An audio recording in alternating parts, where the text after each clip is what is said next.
श्रद्धेय नंदकिशोर गोयनका जी, जो स्वभाव से एक संत हृदय, उदार मना, दानशील और अपने सनातन धर्म संस्कृति में जिनकी अगाध निष्ठा रही, राष्ट्रवाद के, स्वदेशी के सबसे बड़े पक्षधर, और वही विचार हमारे बड़े भाई सुभाष जी से लेकर के जवाहर जी, लक्ष्मी जी, अशोक जी और हमारी श्रद्धामयी बहन सुशीला जी से लेकर के पोते पड़ोते सड़ोतों में सब के अंदर वो संस्कार अभिसिंचित करके गए जो हमारे यहाँ पर बड़े बुजुर्ग अपने परिवार को देते हैं। उन्होंने जीवन को पूर्ण स्वाधीनता से, पूर्ण संतुष्टि से, पूर्ण पवित्रता से जिया।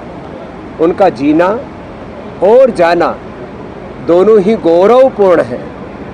ऐसे व्यक्ति मात्र एक परिवार के नहीं, पूरे समाज के लिए आदर्श होते हैं। और इन चारों भाइयों के साथ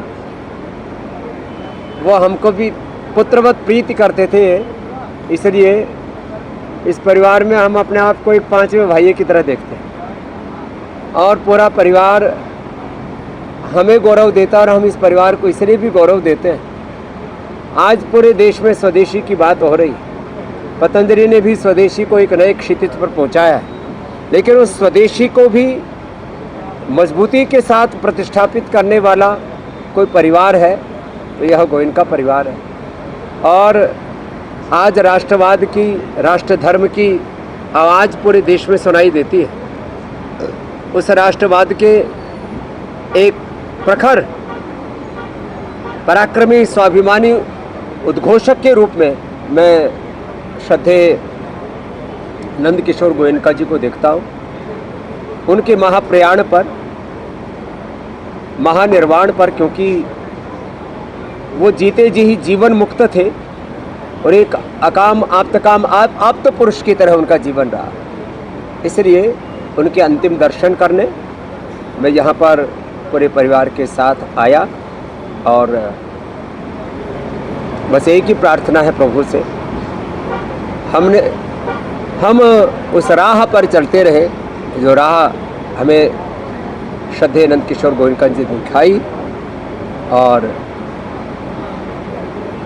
उनकी आत्मा को भगवान अपनी शरणागति और मोक्ष प्रदान करे। ये प्रार्थना गुरु हरिचरणों में करते हैं। और क्योंकि उन्होंने पूर्णता के साथ जीवन को जिया, इसलिए पूरा परिवार भी श्रद्धेय गोयनका जी के इस महाप्रयाण को सेलिब्रेट कर रहा है, एक उत्सव की तरह मना रहा है। उनका जीना और उनका जाना दोनों ही उत्सवपूर्ण रहे।